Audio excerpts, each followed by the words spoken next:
Yeah. Hey, Francis. She listens. Hey, Cindy. Okay. All right. Awesome. You can take it away. Yep. So I've been asked to make an introduction. So hello, everyone. My name is Corby Anderson. I am a graduate from the York University Sport Therapy Program back in good old 1999. That's where I'm coming back in from. I've been certified since 2003, if I'm not mistaken. So it brings me over 20 years of experience being in the field of athletic therapy. I'm also a registered kinesiologist as well, but my big passion, as I always said, my foundation has always been athletic therapy.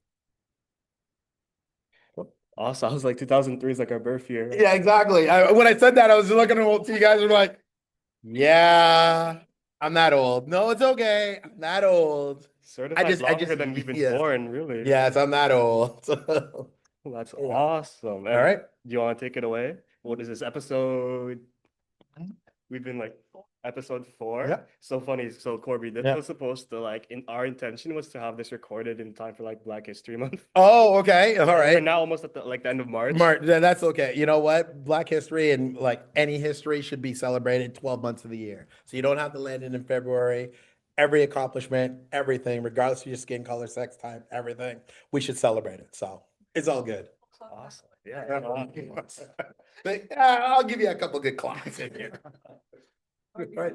I guess like my personal Yeah. question would be, how did you find the program? What kind of made you go into this? Okay. And then obviously you've been practicing for so long. So how has your passion changed, or has it like developed even more over the last 20 years? Ooh, that's a loaded big question. Okay, but I think I got it. So origin stories. It's kind of like I'm a Marvel character or something like that in here. Yeah. What is my origin story? So I actually went to the University of Western Ontario. I went there for 3 years because they had a 3-year degree at that point. You can either get a 3-year or a 4-year. So in my 3rd year, I had a bit of an injury. I think it was to my shoulder. Can't remember. It was my shoulder or my knee.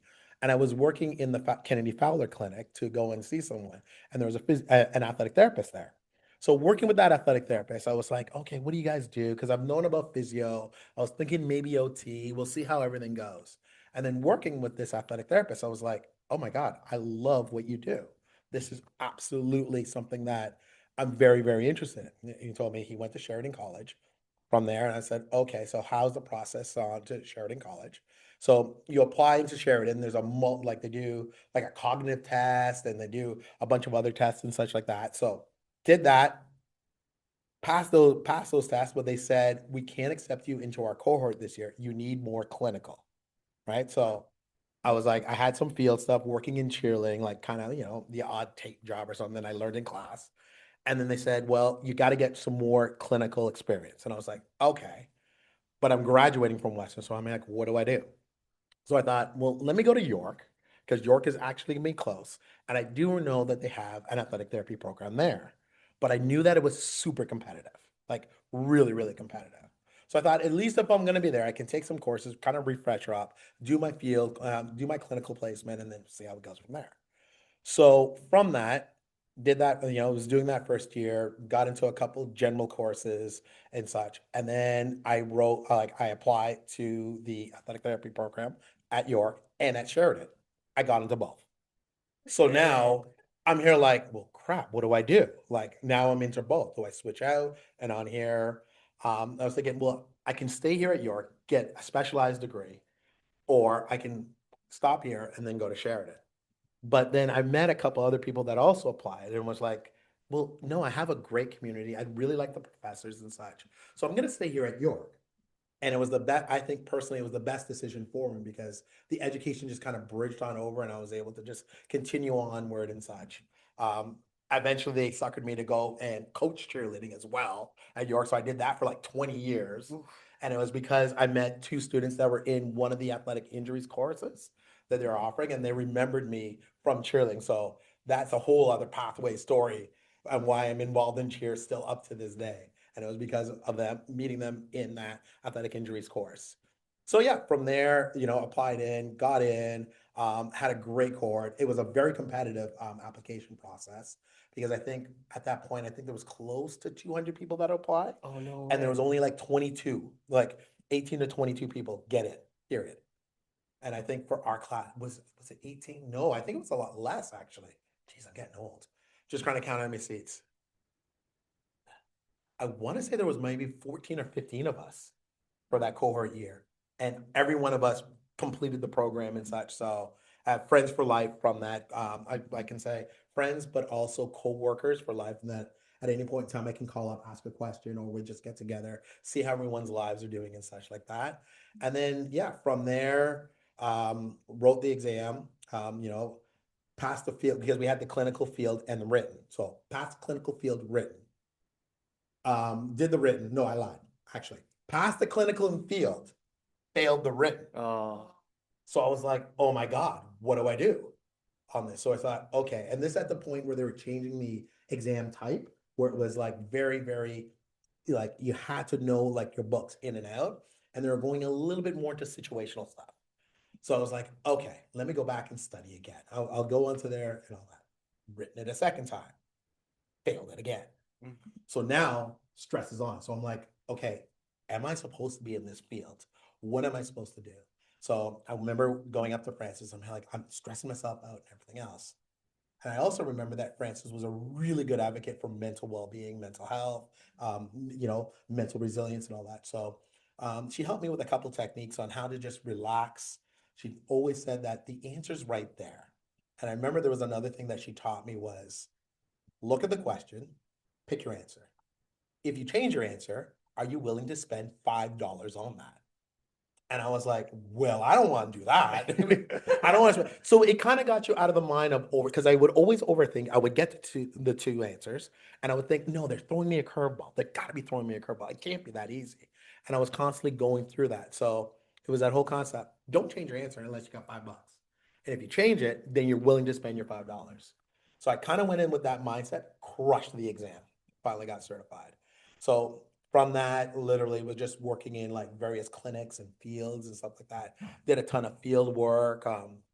Did some provincial level games and stuff, a variety of different sports.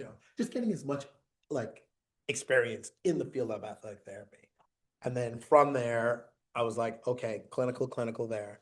And I always had this weird little passion about the mental, cognitive side. How do you build an athlete from injury to get them back in? I was starting to feel a pull to that. So from there, I worked in a hospital doing chronic pain rehab. And I did that for like about 12 years over at Toronto Western Hospital. So from there, was thinking, okay, I was working on the back end, like the worst of the worst. Yeah. I was thinking, well, why not work on the other end, right? Like work on prevention, work on mental work and everything else. And I was still working athletic therapy, but I'm using these tools from athletic therapy to help me into this whole field and such. And then from there, I started working in the business sector, looking on wellness, mental health, ergonomics, body mechanics, and such. And that kind of landed me to where I'm now here at Centennial, doing that aspect and such. But it's brought me, like my athletic therapy foundation has brought me to see so many different aspects that are not only within athletic therapy, but also outside. So, for instance, working in the industrial sector, right? Looking at any of those industrial individuals as industrial athletes and taking that same concept of we understand body mechanics, we understand movement, and we understand how you have to use these key tools like a baseball, this, or now a press to go and do a job. How can we make it more efficient? So from that, I was able to use many of those tools and such. Like I got to see, work on. Oh, geez, it's been a trip. That's what I can say. Being an athletic therapist, it's been a huge trip, and I really, really appreciate all the foundation that I got way back over at York. Hopefully that answered your question. Yeah, no, I think that was answered great. Yeah. And then I was like halfway, I was like, I know I pressed record, but I didn't get a double check it. Yeah, that's okay. What? Is it not going? Oh no, we're going. Yeah. We're going. Okay. We're going. All right. We're going. I was like, Oh, what's that's okay. your origin story? Because then I would be like, all right, we can tell it again. I was like, And oh, I we're gonna need put a couple of retraction. minutes. Yes, exactly. On that. Well, I think one big thing that I really resonated with, or at least right now, Yeah. us as third years, Mm. we are studying for our CATA exam. Yep. So I think that one tip that you said Yep. that you got from Dr. Francis Yep. is like, wow, like, I think I would definitely take that into Yeah. consideration, like when taking that exam. Yeah. I'm thinking about it like, well, maybe I can like spend $100 on. Right. Well, that's the thing, kind of like up it. So you kind of go through the stress and go, do I need to really change it? Like, I've come to this answer. Why? Argue, why not? But you were like under a time frame. So you can't be like a 5, 10 minutes. So I always, when she thought of that, I was like, oh yeah, okay. $5, I can answer that. You know what? No, I'm not changing this one. No. And then you can go on to the next one. Like, nah, I can wait. I can go $5. And then you go, wait a second, I'm at $40. Hold on. No, no, no. No, no, no. Wait, let's go back here. Let's check this one again. Am I sure? And it's just once again, just kind of going through your thought process and making sure that if I'm going to change an answer, there's a justification and a rationale to it. So yeah, that was that big thing that I picked up. I think we have something here about Yeah. your background as a rugby athlete. Yes. That, powered you more to kind of like dive into different avenues and Yeah. athletic therapy? So yeah, so being like, I guess in high school, I was a cheerleader and a rugby player. That What- does not make sense. but- Yeah, exactly. Yes, yes. It is. But so to explain that, like our high school had a really, really good cheer program. And some of the best athletes were cheerleaders. So I was like, cheerleader, whatever.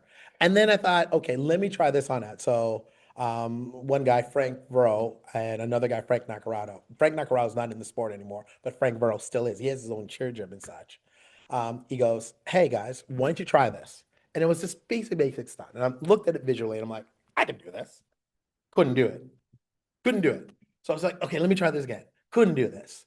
And then one of the like great cheerleaders in our year said, I'll help you on it. Just go, you just grab, lift. And I'm like, I can't.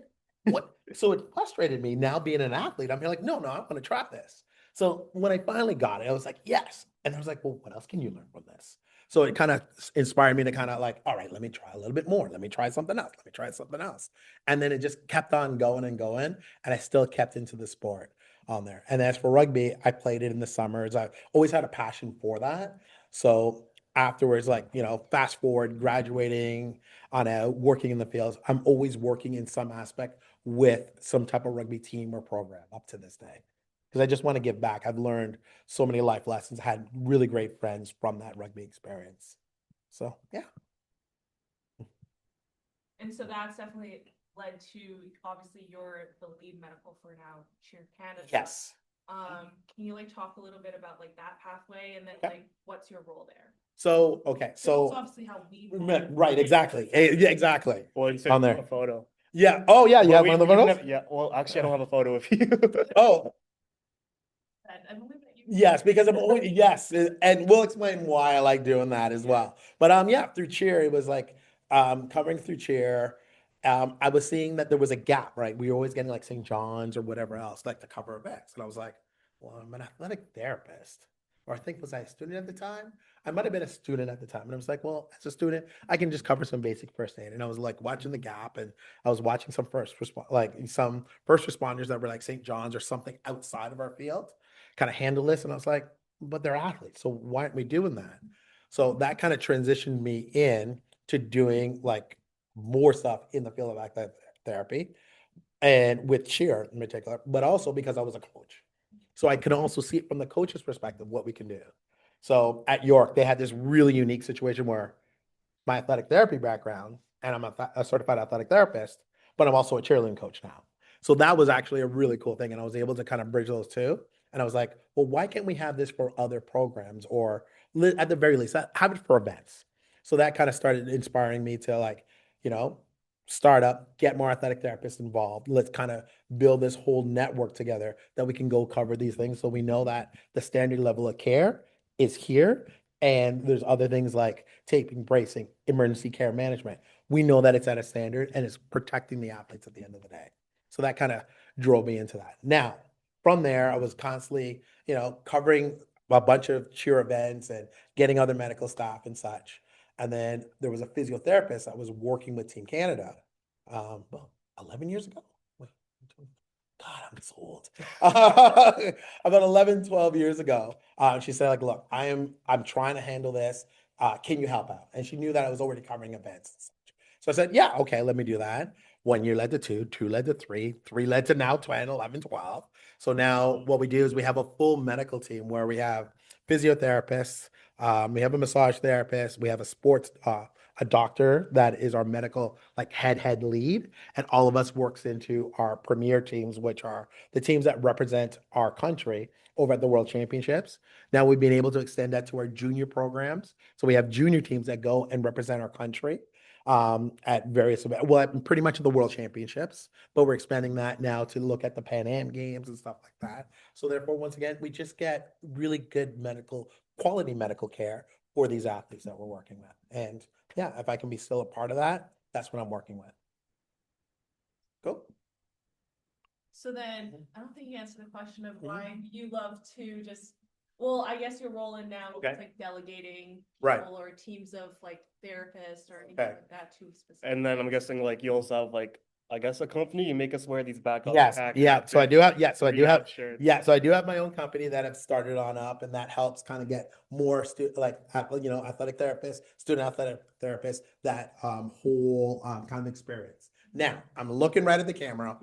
This is your fault, Francis. If Gus was still alive, this is Gus's thing. Jane Anderson is another one of my great mentors, and just other people that are in my cohort. And the reason why I'm looking at you is each one of them always mentored me to kind of always learn more, but also to give back, right? And if we're going to make our profession any stronger, we need the old heads to give back, to give opportunities, to give guidance and mentorship and resources to our next generation.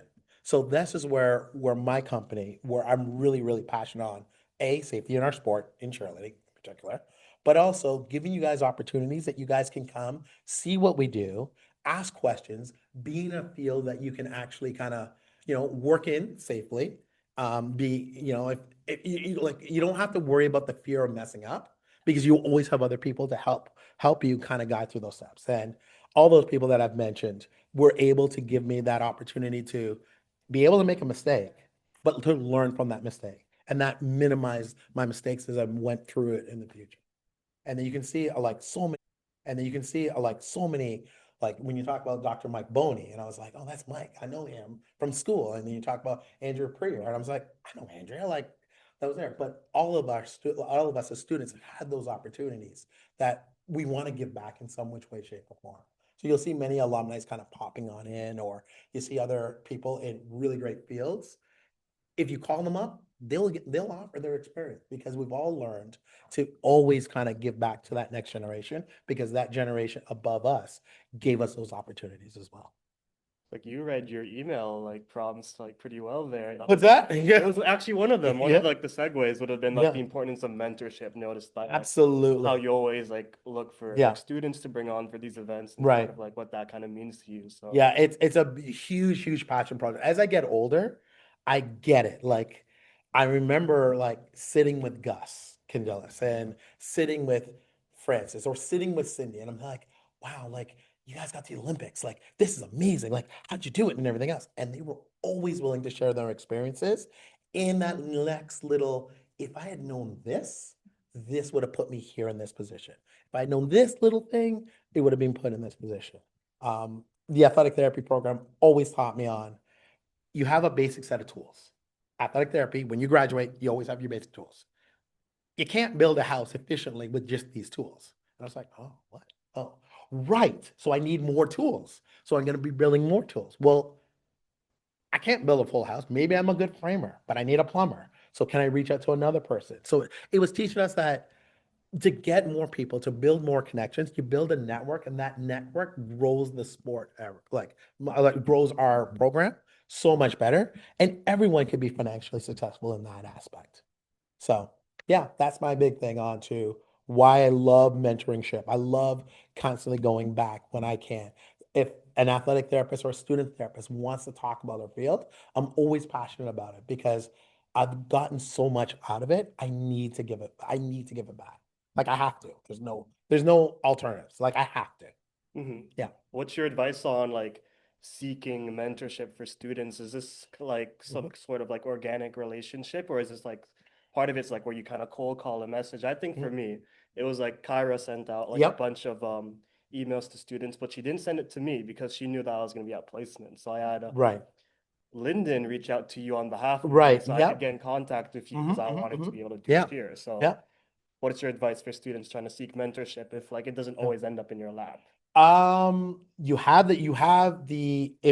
If you're part of the provincial bodies, you have a network there. But you can't, if you don't belong to a provincial body, you can always contact the CATA. Go through that list. If you're thinking about, hey, I want to learn more about this sport, look at the sport and look at who the medical staff are, right? And it doesn't have to be only just an athletic therapist. There are other healthcare professionals that are in that field that would love to go and mentor you, right? I'm not saying everybody, but there are going to be some, right? Some of them will be like, I ain't got no time. No. And that's okay, right? You got to respect that. But you'll be surprised on how many people, if you reach out and just sometimes cold call, sometimes like, say, hey, can I buy you lunch? Or coffee? You have a couple of minutes. Yeah, we can definitely go and have that couple of minutes, or now you can do it on Teams or whatever else, right? And just book a Teams there so you can ask some more questions. You'll be so surprised on how many therapists, healthcare professionals will just take that time, just that couple of minutes to give you a little bit of insight on what they do. So yeah, if you want to be really good, I'm talking to you now, I'm looking at the camera again, but every student, don't be afraid to reach on out. Okay. It's a lost art. And I really believe that if you reach out to other people, you'll be super surprised on how many people will actually respond back. Yes, get used to people saying no. It's going to happen. But you'll be surprised on how many people will say, yeah, come on in, let's have that chat. And then once you have that, be ready, right? Because you got that, is that first one time that you can have it. So be ready, be professional, ask your questions and such, and then see how it goes from there. You'll be really surprised. That's awesome. Yeah. I think York has kind of like developed like this little peer mentoring Mhm. thing that we have now. I don't know how many years it's been going on, but Mhm. part of like our course as third years is we have to mentor either a second year Okay. or first year. And I think that's a really, really good thing that we have now going on, like to build a community within the 3 years that we have here at York. And that's kind of like just one of the little skills that we're starting to build on and helping us like to reach out to other people Yeah. for that mentorship. Yeah, and that's really good too. Like you have like having the third years kind of mentor the second years and vice versa and have that trickle down effect is great because I know coming in first year, I was overwhelmed. I was I was literally scared because I made it this far and I look at everyone else and I'm there like, oh my God, they're so good. They're so smart. Why am I here? Like I'm not smart enough. And then when I didn't realize that everyone else was having the same things. So we started talking together and we started having our own study groups. And we're here like, hey, are you struggling on this? Let me go and help you. So you start building that like that camaraderie and on there. And I really love hearing that the third years are going down the second years. I'm like, hey, I know this course sucks. I know this module will suck, but here's a great tip that can help you through this and all that. And that's what's only going to make at the end of our day our profession so much stronger because once again, we're building our network right before we even get out into the real world and fields. So that's awesome. No, I'm good here. Yeah. Yeah. I think a lot, but I guess one thing is I'm just really curious about Yeah. is like the AT background, or sorry, AT program when you took it. Okay. And the differences to what we are experiencing. Well, the problem is I can't compare the two because it's been like 30 years. So there's a lot, like, I don't know, we had books. I don't I remember bringing those big, thick, heavy books into class and be like highlighting left, right, and center. So that's a whole lot of things. Just getting the information and the knowledge is so much easier, quicker, and faster for you guys. And then, like I said, you guys have had 30 years of just like building it, making it better, like challenging it. Like, what are things that our students are missing? How do we go and put that information on in and such? So I think the evolution of the program is like attributed to the amount of students that want to be in it, right? And the more athletic, the other thing that more athletic therapists are staying in the field for a little bit longer, rather than saying, okay, yeah, I got this. Now I'm going to just go over to physio. That's it, done. Right? There are more students that are actually choosing the profession and looking on ways on how we can build it and grow it. So that's awesome. I heard back in the day you guys didn't have like plinths, like you guys actually studied and practiced on like hard tables and Yeah, it chairs. was well, there was a hard tables and chair, and then we had that one room downstairs, and those had the plinths. I remember the hard plinths, which, hey, you learn about good posture really quickly on there. But it was just one of those things I can look back and be like, yeah, we did it hardcore, man. Like we didn't have all the tools and everything else, but we made do with what we had, and we're able to think outside the box. Because that's another thing about being an athletic therapist. Yes, you got to know all your critical things, but sometimes you got to be able to think outside the box. It's raining. How do you keep your kit gear? Like, how do you keep your kit dry? Right? I got to take now out in the rain.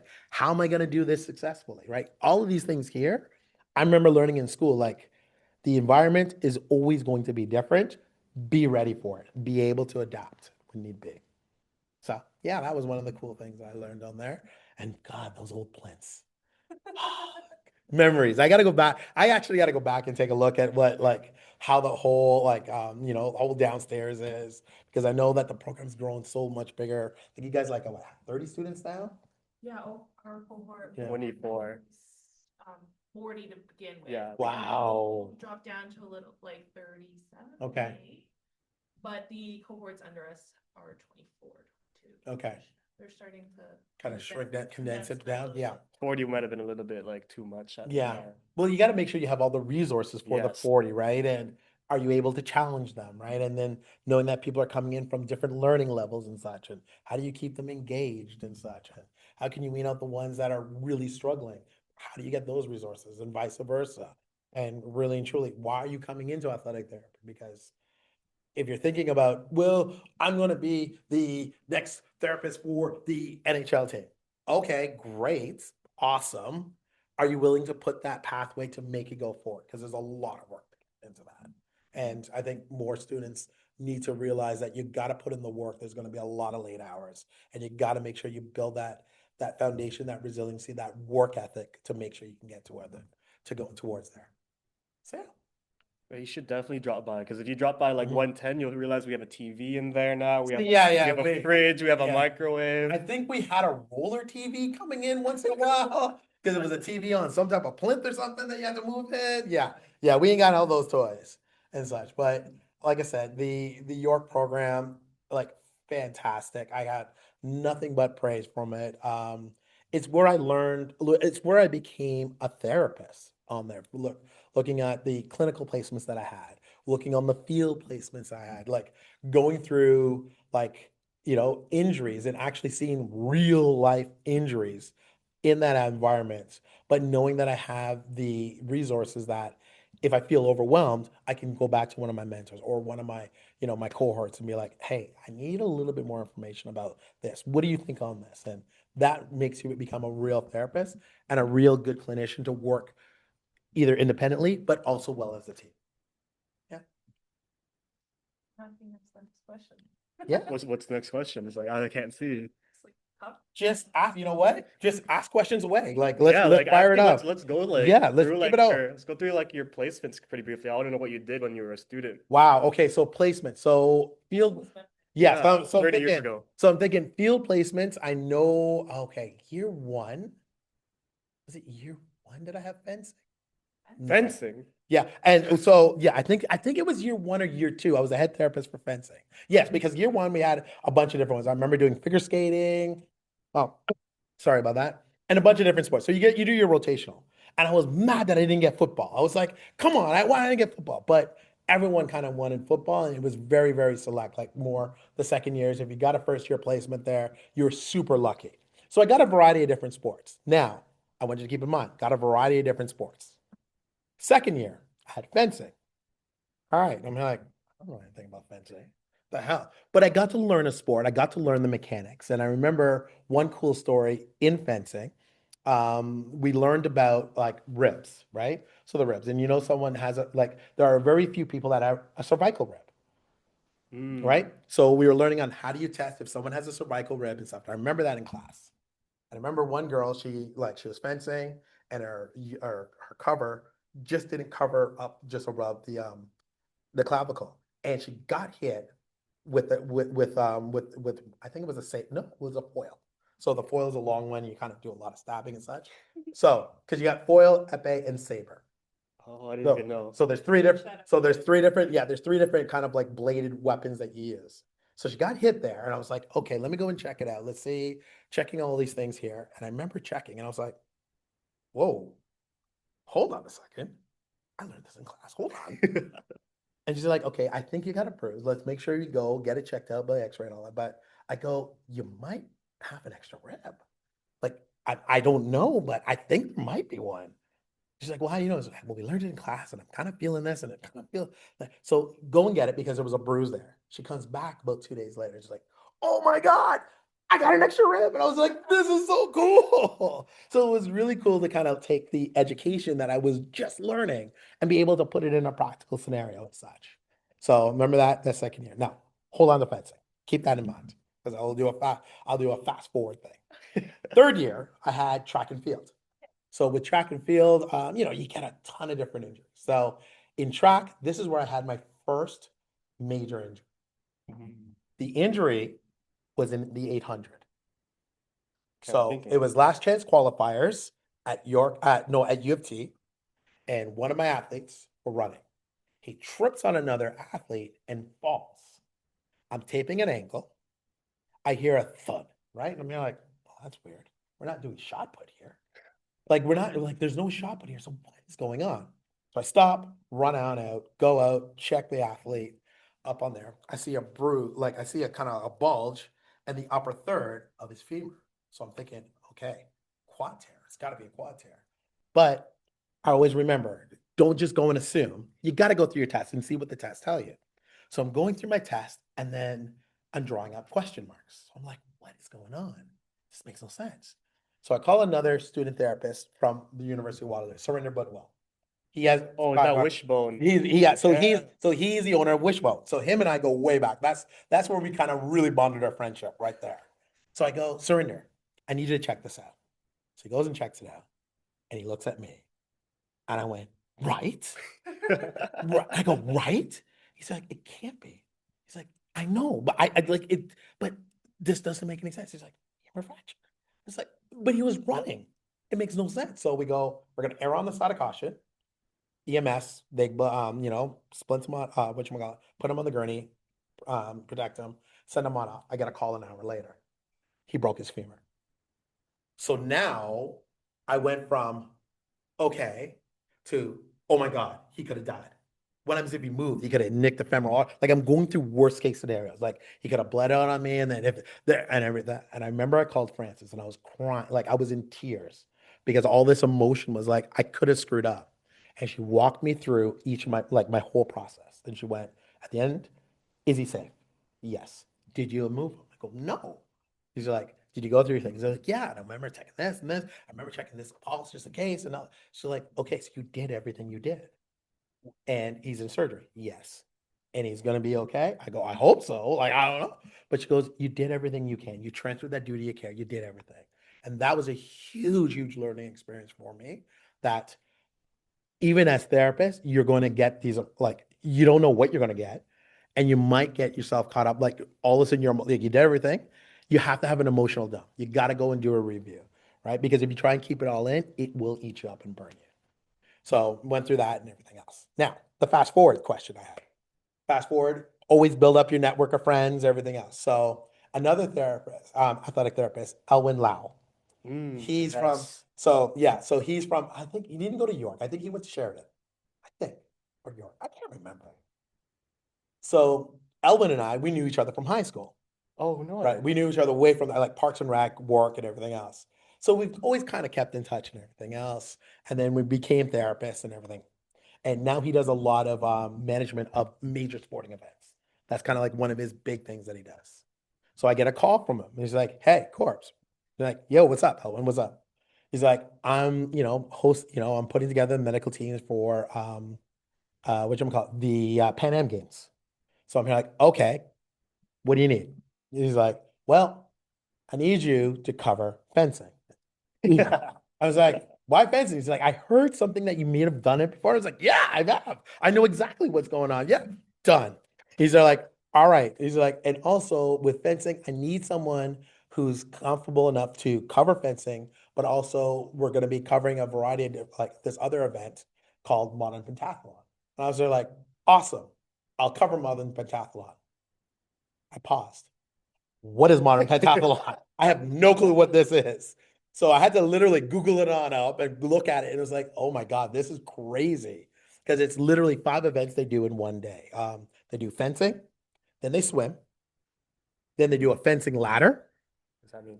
Like, so the bottom, so say for instance, there's 32 athletes, Ah, 31 fences 32, and then they go on up, right? Going up and up. And the higher you kind of go up in the ladder, then the more points you get, because it's all about point okay. accumulation, right?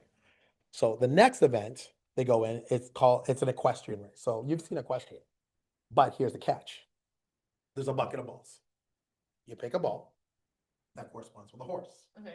You got 20 minutes to learn how to ride that horse. And then you have to bring it through an obstacle course. Oh, that's fun. So now I'm like, what is this? So you get horses that don't like you. The horse is like, not today, bro. Nope. Nope, you're coming off, right? So I had to learn about like, okay, well, like how do you protect the horse? What happens if the horse falls or something? So I had to do a lot of this learning. But because in athletic therapy, you learn how to kind of talk with the whole team. So a lot of team talks. I talked with there's equestrian first aiders that they have. So I was able to speak with them and kind of learn what their process is, how do they splint, brace, all of these things here for a horse. Like, and then we were having all those conversations and all that. And then after that, there's a duathlon. So you run and you got to shoot at a target Oh, with a I know. gun. Yeah.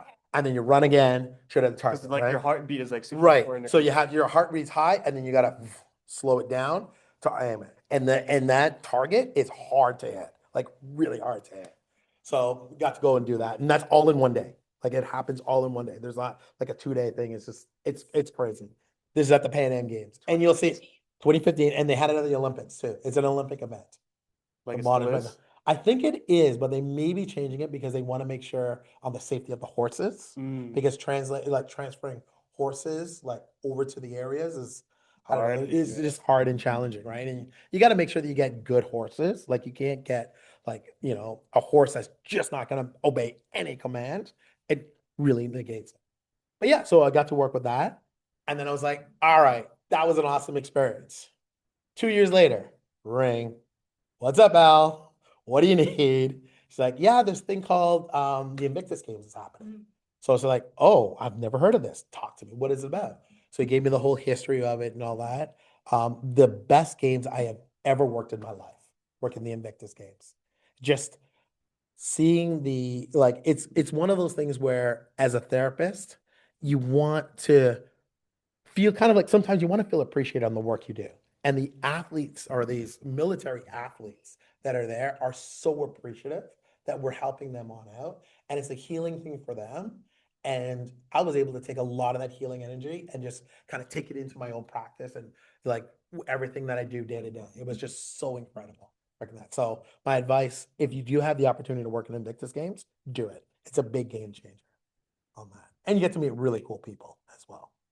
I got to meet the prince repeatedly. I was gonna say, like, Yeah, he's so- always there. Yeah, the prince is always there. And that year, Joe Biden was there, Barack Obama Did you was meet them there. too? I got to meet them Oh. as well. I had a really great conversation with Joe Biden about like what I do and like just the whole like spirit of the games and stuff like that. So yeah, it was a lot of fun on there. So that's the whole thing. And then just kind of doing like Ontario Summer Games or whatever We else like just that. signed those forms on Yes. Facebook. Yes, absolutely. Get in there, talk to people. This is how you're going to build your network, right? And if your goal is to work international games, this is the avenue and stuff that you want to go and do. Because once they get to know you, like I know both of you guys through cheer, right? So I know you. So if you ask me for anything, I'll be like, yeah, let me see what resources I can help you out with. And that's how you were going to build up our network and such. So yes, every student, make sure you can't do it alone, man. You can't. So definitely you got to reach on out to, other, higher ups or even in your cohort or like in your year. Definitely ask them. Yeah. So what other questions you got for me? Do we want to go into fun questions? Fun questions, whatever questions. See. I know those were the fun questions. We're not at fun questions just yet. All right. Yeah, no, that was actually really good. That was actually the second time Elvin's name came up on one of our podcast Yes. episodes. So Yeah, because well, the funny thing is, and this is where I think all therapists need to know, we're a very small community, like Yes. very small. So we know everyone kind of knows who's who, and you don't want to be the one to be like, oh, right, right. So do you got anyone else that I want to work with instead? Like, really? So you definitely want to go and do good work, right? And you want to be able to ask those questions and be able to kind of just build your reputation on up because that's where you're going to get those other calls, right? And people are going to be like, she works well or he works well with the team. So therefore they can go and fit on it. Because a lot of times that's what we're doing when we're looking on major games and such is could that person's personality fit in with our team unit? Because when something happens, we got a full team effort and I got to be able to count on both of you guys to act, do what we need to get done. And if I don't have that, then yeah, you're not going to be working another event with me, at least with me on that thing. Cause I'm like, I don't know. So definitely build that on up, like work and build that up big time. Yeah. that's all. Okay, I guess you're all questioned out, are you? Now we're passing it off. Yeah, Okay, well, I definitely mean, fire let's away. let's say, like, in the interest of like, Black History Month being last month, Yep. Lyndon told me a very interesting conversation that he had when the first time he worked an event with you was Yep. like, back in the day, like when you were going through AT school, you might have just been like one of the few people Yep. of color in the Yep. program. Yep. So what does that mean to you kind of seeing like this program like kind of evolve in terms of like the diversity and how Yep. important it is for people of color Yep. to be in this field? Yeah. So wow, that is a good. Yeah, that's a good deep question. And the easiest thing is I remember when I went through it. I remember going through the interview and I remember like there was Francis, there was Cindy, and I can't remember who else was on that panel when they were interviewing me. And they looked at each other and went, he's like Chris Kelly. So Chris Kelly was another person that was a year or two ahead of me. And he was a black guy. I So think his photos in 110. right, it most likely will be. So Chris Kelly. So I was like, who is this Chris Kelly? Right? Because they was like the same personality. They're just like, yeah, he's like him. He's going to be a great fit. I think he's going to be great for the program. So I finally got to meet Chris Kelly, and I was like, oh, there is other black people in this, right? But when I remember when I was looking on like field coverage, there was none. So I was like, oh, I'm the only one. But I didn't kind of think of it because I'm always thinking just work hard, make, you know what, just represent the school, represent like who I am. And that's kind of how it was.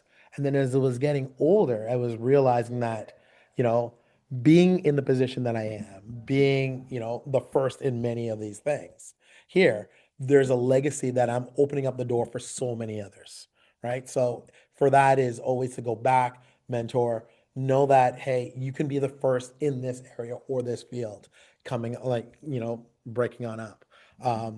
Erin Brooks, she's over at U of T. She was one of the first, I think, professional female athletic therapists. She's in my year, right? You got Claire Mosconi, who's doing incredible work right on there. MMA, like that's her thing. Like she has worked with so many athletes on there and rhythmic gymnastics and all that, trailblazer and all that. So I've been really blessed to be working with a bunch of different trailblazers.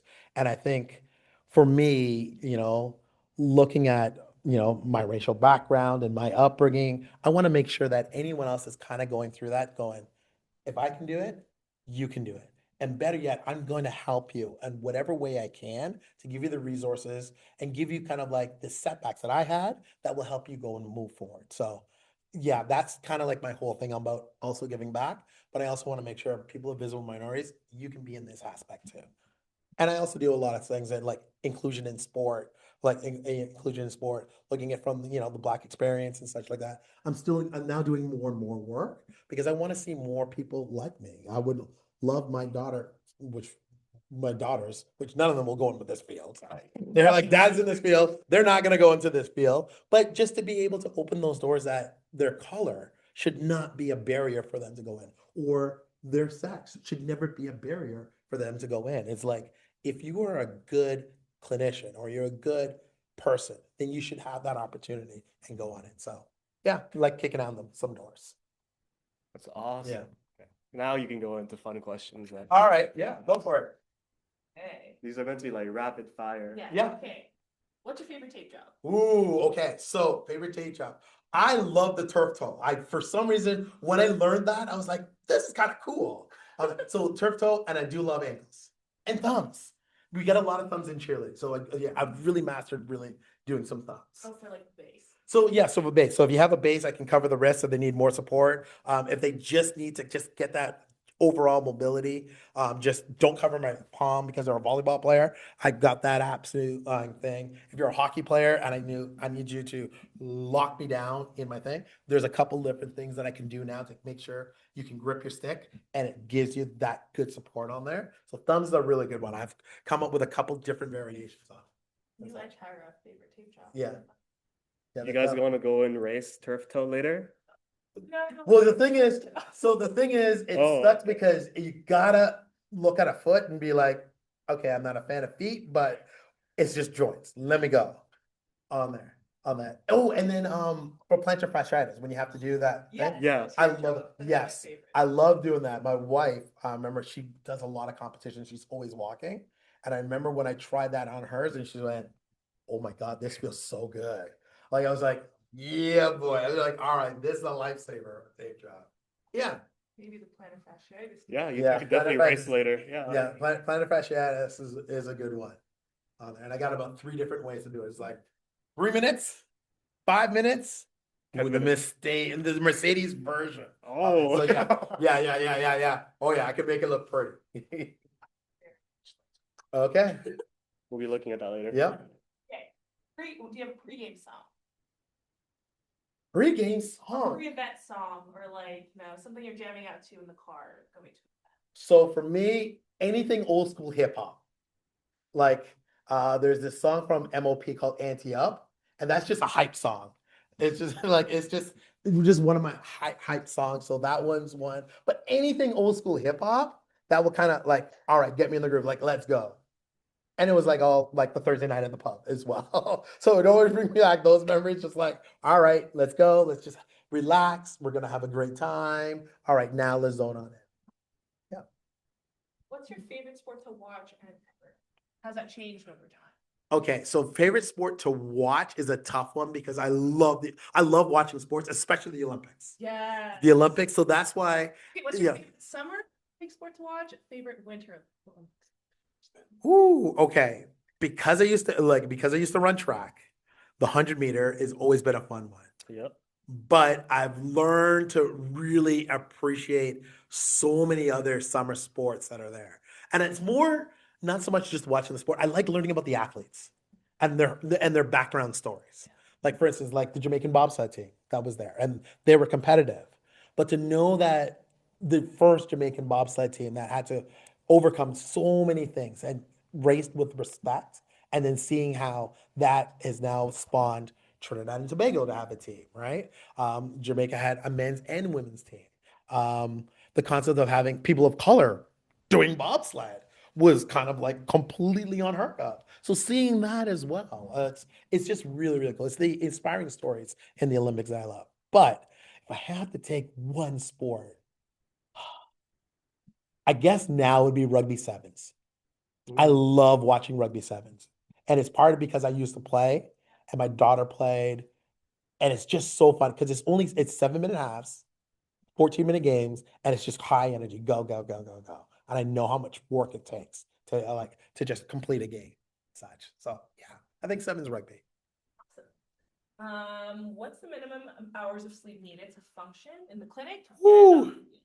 Okay. When I was in school, a hell of a lot less. And the reason for that, because you had to study this, so you had all of these things you had to get down. Now as I get older, I need my 6-7 hours. Like I don't try and mess with that because if I don't, I'm gonna wake up, I'm gonna be lethargic, lazy. No amount of caffeine or coffee is gonna wake me up on there. And then you got to be always alert, right? So if I take a coffee hit, then by about 11:30, 12, I'm like, oh my God, oh my God, oh my God, oh my God. Nope. I need another coffee hit or walk around or go inside or something. So yeah, that good 6 to 7 hours of good sleep, key, absolutely key. Yeah. Well, the next question was preferred method of caffeination, but you said coffee. Coffee or tea? Coffee, tea. I love green tea. Okay. But coffee, just like coffee with just a little bit of milk or black. I mean, before it was a double-double, and I was like, what is going on with this? This is like a candy drink. And A then double double afterwards, is a candy drink. yeah, but I learned how to and then I actually learned how to appreciate coffee because coffee does have a certain taste and everything, and you should appreciate that rather than spoiling it with like, I don't know, cream and sugar and everything else like that. Just appreciate the coffee. Yeah. If you have a whole year to train for any Olympic sport that you've never played before, which one would it be? Okay, well, I'll tell you the ones which I won't be able to play is hockey.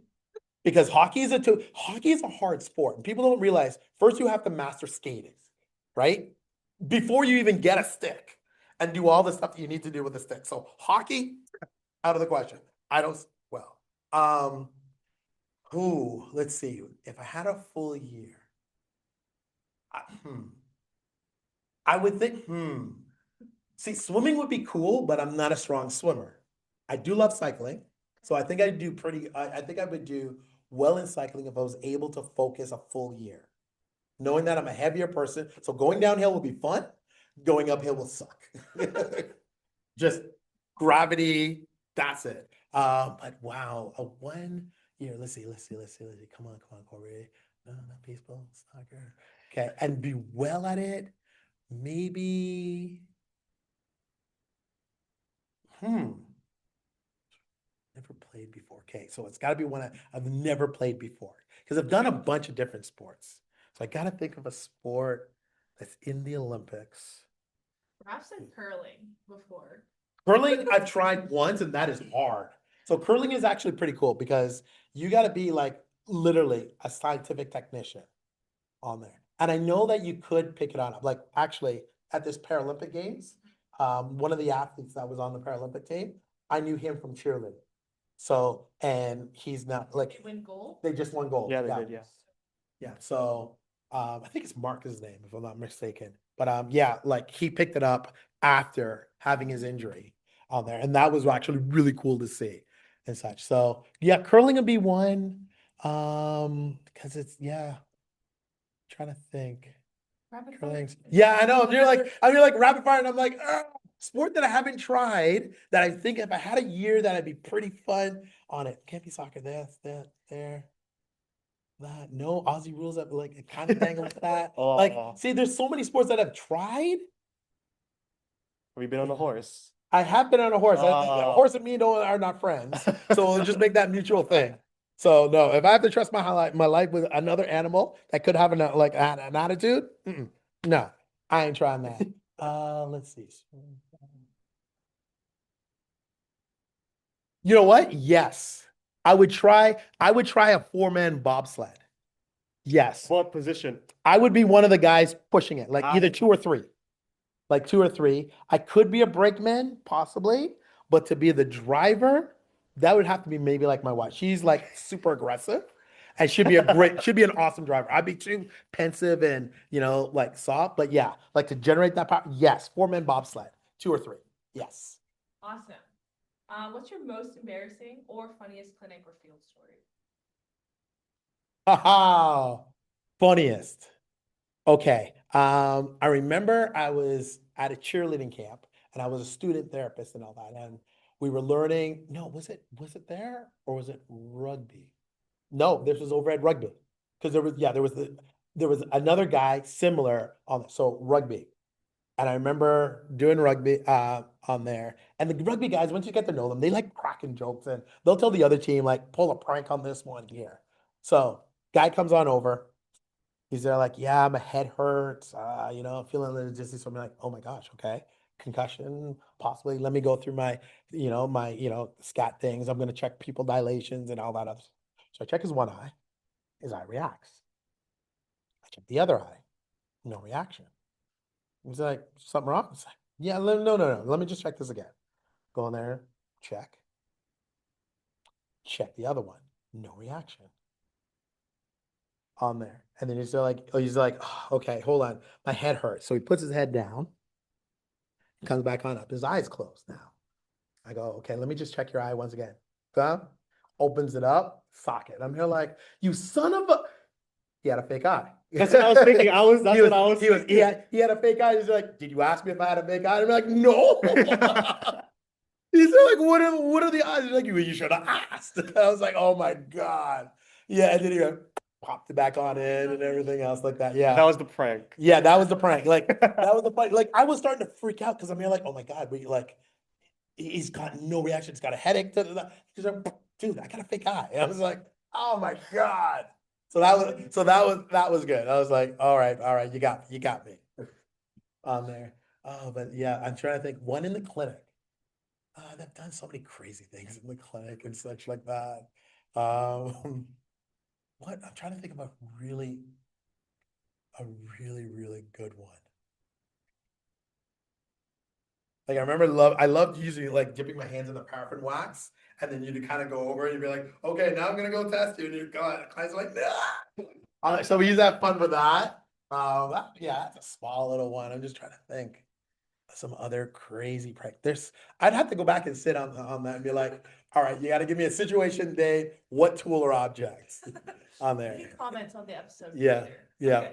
Awesome. Last Yeah. question. What would be an alternate career choice if you didn't go into athletics?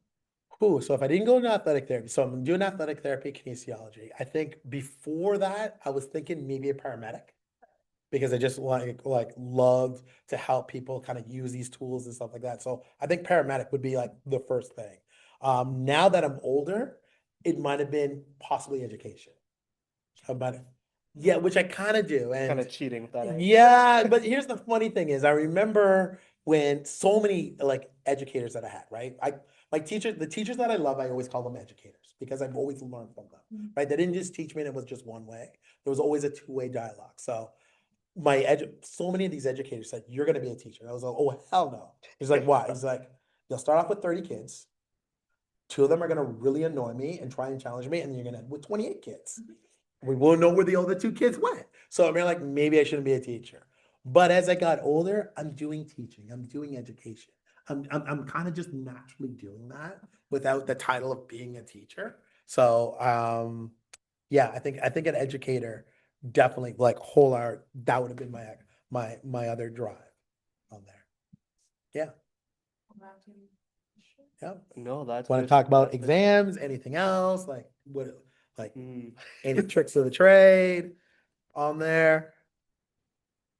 You can talk it off camera, I'm sure about Yeah, that. Yeah. yeah. So I'll give you another thing because now you guys are writing exams and everything else like that. Try and develop scenarios in your head, right? And then talk to someone about it. It's like, all right, I got a scenario, and kind of whip it at them, like just like, all right, we got the scenario, boom, boom, boom, boom, boom. What would you do? Right? So it starts getting you on your thought processes, and then when that becomes much more natural. I know something that Gus and Cindy in particular would do. They would kind of throw like a weird scenario at me, like out of the blue. I'm like, huh, what? And then I'd have to think about it and be like, okay, this and this and blah, blah, blah, and everything else like that. And I think that helped me really prepare in the long run, like for exams, because there's going to be, it's all situational. So you have to kind of break it down and what is your thought process to go through that information. But if you're already starting to like, compute and program your brain to think that, it really helps you on that. So yeah, if you got like fire questions, they're like, sitting with a bunch of other ATs, you're like, all right, here, got a scenario. Let's see what we're going to do with this one.